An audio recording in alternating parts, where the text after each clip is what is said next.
Hello there, and welcome to my channel, Novice Modelling in the Middle of Crisis. My name is Andy, and as you can see, we've got some model kits in front of us, and these are all Ventura kits, which were produced in the 1990s in New Zealand by a chappie called Malcolm Laird, who, well, he's kind of an interesting character in the modelling world, I suppose you could say. But I'm going to start off kind of at the beginning, because when I started buying kits, I actually put myself a collection of around about sort of 30 odd Spitfires together, based on the thought that they're all going to be kind of similar. They're all kind of interesting and different. There were basically a variety of different manufacturers. A lot of them turned out it seems to be Reebok's kits, but I didn't know that at the time. And one of these ones that turned up on my doorstep one day was this Ventura Mark 22, which, as you can see, is actually being built to some degree of ineptitude, we might say. Now, when I inspected this, I was kind of horrified as to what I found, because the sprues and the kit itself are not like anything else that I'd seen. Obviously, being a novice, I didn't really know an awful lot about these things, and I don't pretend to know an awful lot about them now, but obviously I've gone out and bought a load of kits because I do actually kind of find them really damn interesting at the end of the day. So I'm going to share with you, my experience on this one. We're going to open one of these other ones up and have a look at the parts on the sprue, and then I'm going to bring the computer in, and we'll just have a look at a few sort of things about Ventura kits and some of the other sort of garage kits, as they're called, that were available in New Zealand in the 1990s. Now, the general theme that seems to run through these kits is that during the 1990s and 1980s, there was a lot of sort of Spitfires available, but there wasn't many Seafires, and a lot of these sort of interesting marks weren't available from any of the major manufacturers. So a guy called Malcolm Reynolds basically set up his own company. He'd previously made vacuform kits, apparently, and he started producing these in his garage. Yeah, on a injection molding machine that he built himself. You might think I'm taking the mickey here, but it's actually from the horse's mouth. I've got something up that actually kind of explains what he was doing, and that's it's kind of like, a sort of leader in the business. I mean, a lot of people these days have got these 3D printing machines, and you can pretty much print these things up if you've got the necessary skills to generate the designs for them. But this guy built his own injection molding machine in his garage and was selling kits all over the world on the sole basis of, Airfix and Tamiya and all the leading manufacturers weren't doing these rather interesting marks of aircraft. And he just thought, yeah, sod it, I'm going to go and do it myself. So anyway, like I say, this one I actually discovered completely randomly. And as you can see, I made a real pig's ear of making it. Now, I was only sort of 10 videos into my YouTubing channel, and I think this is probably like the 4th or the 5th kit that I built. And I actually described this as the worst model. Is this the worst model kit ever on my channel when I did the what's in the box for it? And I did it again the same when I actually came to build the kit, if that's how you can describe this abomination that I managed to construct. And a few people in the comment section sort of jumped on my back saying, oh, don't you know what this is? And who the hell are you saying this? And blah, blah, blah, blah, blah. And that kind of prompted me to think, well, what the hell's going on here? And I went and had a look online. I did find a little bit out about this guy, and kind of decided that these things were actually kind of interesting, and maybe I had been a little bit disrespectful. So I put my hand in my pocket and I went and bought 3 or 4 more of them, with the intention of sort of utilising these on a sort of 6-monthly basis to sort of gauge my progress, if you like. Because, I mean, somebody throws a kit together in 20 minutes, which is kind of what I was doing at the time as part of my dirty dozen building sort of idea that I had, which was pretty much just throwing kits together just so as I could paint them, because I identified painting as being potentially the hardest part of kit building. I thought I was doing a kind of a logical thing from my point of view in just putting things together badly and just attacking them with my new airbrush. But anyway, a lot of people sort of pointed and wagged their fingers at me, and I kind of took notice and kind of said, all right, I'm sorry, I'll refrain from treating one of these badly in the future. So I think what I'm going to do in October is I'm going to have another go at building one of these, and I'm going to use my fake Dremel tool on it to sort of try and do a decent job of one. Now, for those of you that haven't heard of Venturas and haven't really got a clue what the hell I'm on about, I'm going to open one of these up and we're just going to have a look at the parts so as you can sort of see what I'm talking about. So they're all very, very similar on the inside. The sprues are terrible and they look awful. So we're going to open this Spitfire PR Mark 11 up, which is done in US colours. I haven't opened this one yet. It's still sealed and it's baggy. So we'll open it up and we'll have a look. Let's just get this out. I have actually done a few more kit reviews on these, but I haven't actually built one as yet. I've got a few loose parts in here as well. Right, so what you get is this white metal mesh. This is for the air intakes, and you also get a white metal control stick as well, if you can see those. I'm not going to take those out of the bag, and you can see that's quite nicely detailed. Some of them you actually get machine cannons with them as well. Now I've got, what the hell have I got here? I've got some loose wheels and the spinner appears to be loose, so we're not really going to pay much attention to those because I might lose them. But we'll have a look at the fuselage first and this sprue. And as you can see, I mean, it's a real chunky sprue, and the attachment points are really very, very close to the actual kit itself. And you know, it does kind of look as though, you know, on here that you're gonna have to really sort of get your file on, get your sanding stick on this. The propellers generally, this is actually slightly better than some of the other ones. The sprue attachment point tends to sort of overlap onto the propeller, so again you need a lot of attention on those as well. There was some quite nice detail on the undercarriage mechanism. You can quite clearly see the wheel. I mean, these sort of let me just come off. These tail planes, I mean, there's no sort of guide points on them to actually attach them. They are literally just stuck on here. I mean, there's a very faint indication of where you're supposed to put that, but it's kind of very vague as to where it's going to go. And you know, I mean, some of the people that said to me, "Oh, you're a novice, what the hell are you attacking one of these for?" And it's like, well, only one of these says suitable for experienced modelers only, and they were saying, "Oh, these are for serious modelers. You shouldn't be playing with these, you idiot." You know, and it says on the boxes suitable for experienced modelers, but only one of the ones I have says that. So these are kind of like, you know, the sort of thing you pick up and you think, "Oh, I'll have a go at this." So I mean, one of the benefits of these, I think, and I'll show you on this built kit, is the panel lines on these are incredibly nice. You know, a lot of the detail, look at the marks on the rudder here, they're incredibly nice and they're really, really fine. And I mean, I'm guessing that, you know, with modern sort of injection molding techniques, you can kind of get this. But I mean, in the sort of early 90s and late 80s, this was kind of, I'm not going to say revolutionary because this guy was doing these in his garage, but they're certainly better than some of the Hellers that I've seen that come from that sort of time period. And obviously, like I say, he was producing these kind of interesting and rare marks. So I can kind of understand why people wanted to get hold of these.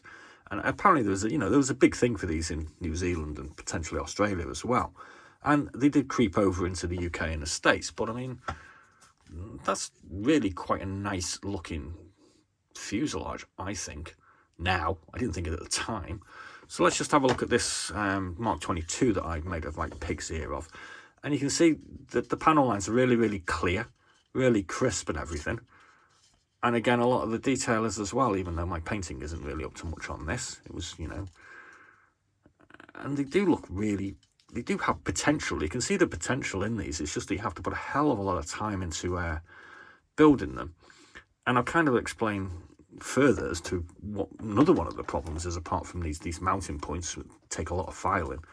I mean, you can see here there's a lot of residue from the injection molding process going on here, and that's not really that much of a problem. However, when you get to the wings, it is a bit of a problem, because this again isn't that bad compared to this one and some of the others, but you can see all this residue, and when you come to mount the underside of the wing to these top sides, this sort of hits this. So there's a hell of a lot of dremeling, shall we say, to actually be done. And the end result for this particular one is obviously these didn't go together very well at all, and you left these massive gaps. Another thing I noticed was the actual wings didn't really fit together very well, so you can see that there. So I mean, potentially on this one also we're going to have some fit issues, and there's going to be, you know, a fair bit of either filing and adaptation, or sanding and adaptions, or a fair amount of filler going in. But I think potentially, I mean, I have actually, somebody did actually show me some pictures of one that they had made themselves, and it was really, really nice. So, I mean, that was the plan that I had when I bought the other four, was to use these as a sort of gauge as to my progress, and that's what we're going to be doing. So, let's just, oh yeah, the instructions. The instructions, oh yeah. We also get these, what they call crystal clear canopies, which are flexible. So they're basically vacuum form sort of things, and you kind of have to cut them out of the main sort of part of the, oh dear, it's not a good one to pick. I mean, the instructions as well, if you have a look at them, considering it actually turns out to be quite a complex kit, there's a whole load of really, really cool information on here. You know, references and painting guides and all that sort of thing. I don't actually see the... There's lots of decals for this one. This one doesn't come with any decals, which is a shame, because the decals are awesome. Now, I'll pull some decals out of a different one. So it comes with these painting guides, and they're really sort of detailed, and it shows you a lot of detail and information on what's going on. But the instructions, when you come to build them, that's it. I mean, this is an interesting one, because this actually comes with some interior parts as well. But I mean, they're very, very sort of basic and vague, and, you know, they don't really sort of, well, you know.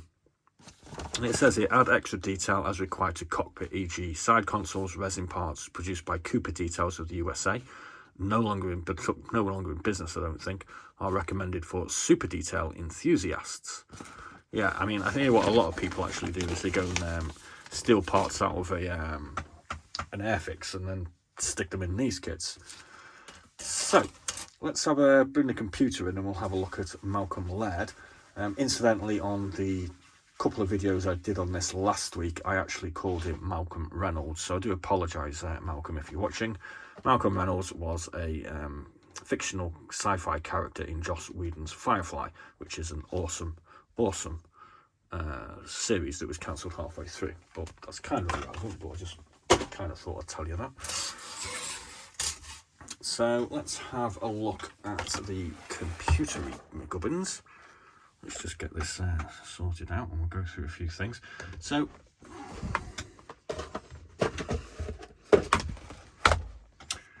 as you can see, let me just get this about right so I can actually use the damn thing. As you can see, I've actually done a couple of, well, a few videos on this. We've got Notorious Builds, which went out last week. We've got Varnishing Experimentation, where I use this as part of my varnishing experiment for gloss, satin and matte varnishes, because I class it as a disposable kit that might get attached to a firework. We've got a further what's in the box here for a different one. We've got another what's in the box for another one. We've got a small unboxing where I got 4 of them together. We've got this one, which is this the worst 172 model ever? My adventure building the 1995 Ventura model Spitfire. And we have this one here. Is this the worst model ever? What's in the box? 1995 Ventura model Spitfire Mark 22 kit review. So I've done a couple of sort of films on this, and it kind of strikes me that I'm the only person on YouTube that's really paying these any attention, which I kind of find kind of interesting, to be honest with you. You know, I mean, I'm just playing around at the end of the day, building a few kits. So we're going to have a look at this one that I found, and this is Malcolm Laird. It doesn't really look anything like the guy on here, who is Nathan Fillion. I'm sure he's not too happy about that.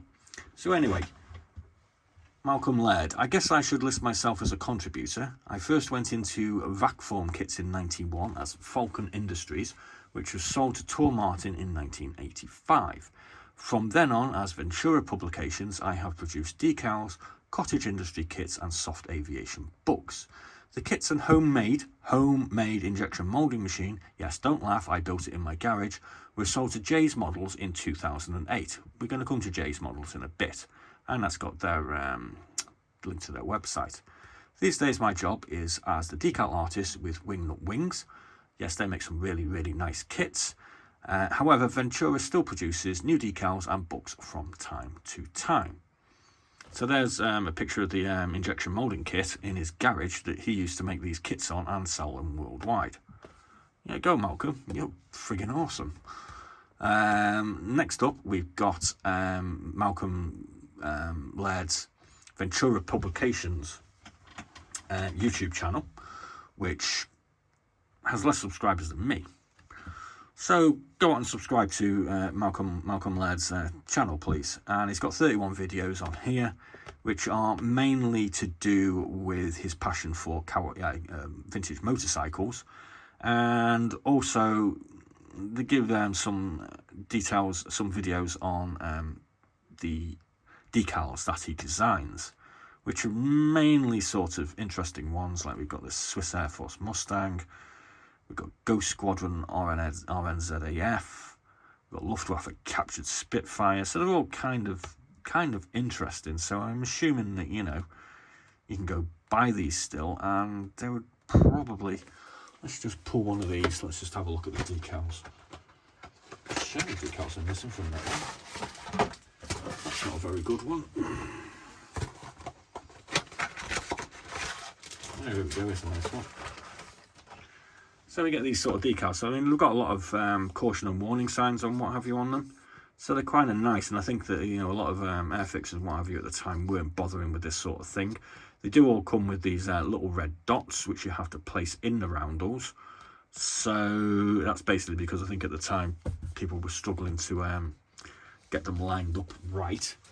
So that's the decals that he produces, or the decals he was producing in 1995-ish. I'm kind of assuming that these ones are going to be a hell of a lot better.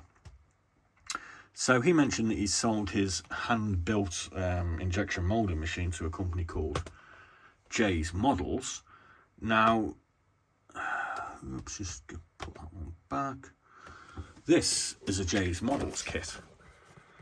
These are currently being built in New Zealand, and they're exactly the same, I can assure you, as the ones that Malcolm was producing in the 90s. So you can buy, you know, I mean, these are available sort of £15 on eBay if you can find them. Obviously, I've, you know, spent a bit of time trying to get these, but you can actually go on this kit and on this website for Jay's Model Kits, and you can pick these up for $20 New Zealand, which translates to about a tenner. I actually had this one sent over from New Zealand with a vacuum form kit, and if I actually decide that I want to complete my collection of sort of Ventura kits, this is where I'm going to go to get them, because the postage, which wasn't cheap, but it wasn't expensive either, I think it was about sort of £10. So the theory is, I mean, if you were to buy sort of 5 or 6 of these, if you really wanted to, which I kind of recommend because they are kind of difficult and interesting. And for some people out there that want to do something a little bit sort of off the wall or a little bit sort of odd, these are the way to go. So you can actually buy these, and like I say, he's pretty much got the full range up here. We've got the Mark 7, $20, Mark 8, Mark 9, Mark 11, got a Mark 15 Seafire, Another Mark 15 sPITFIRE, Mark 17 sPITFIRE, Spitfire Mark 18. We've got the one there that I've got, the Mark 22, which I butchered, which is this one. We've got a sPITFIRE Mark 47, which is one that I've got. We've got, you can get all of them. And then we come down here to these ones, which is a Commonwealth WIRRAWAY, which is something I don't have. But we also have this one, which is a Tasman BOOMERANG, which isn't a Malcolm Reynolds kit, but it's somebody who's pretty much done the same thing. And yeah, I got that one as well. You can pick that one up for sort of $18, so that's like £9. I paid about 15 quid for this, so I kind of got done on that one. And then we move down to this Tasman models, which is a Airspeed Oxford Mark II for $22.50. $22.50. And I actually paid about £26 for this, so yeah, I'm a bit of a mug. So let's just have a look at this. There is our Airspeed Oxford, and here I paid £26.50. But let's just say there's some guy somewhere in Europe who's trying to sell one of these for €94.80. Yeah, good luck with that one, pal. I don't really think, no matter how interesting these are, that's going to be worth that sort of money. So, if you wanted to buy one of these, which is, again, it's a kind of an interesting kit, I'd definitely go and buy it from New Zealand and suck up the sort of $10 charge. So here we've got the Wingnuts website up, which is where Malcolm now works.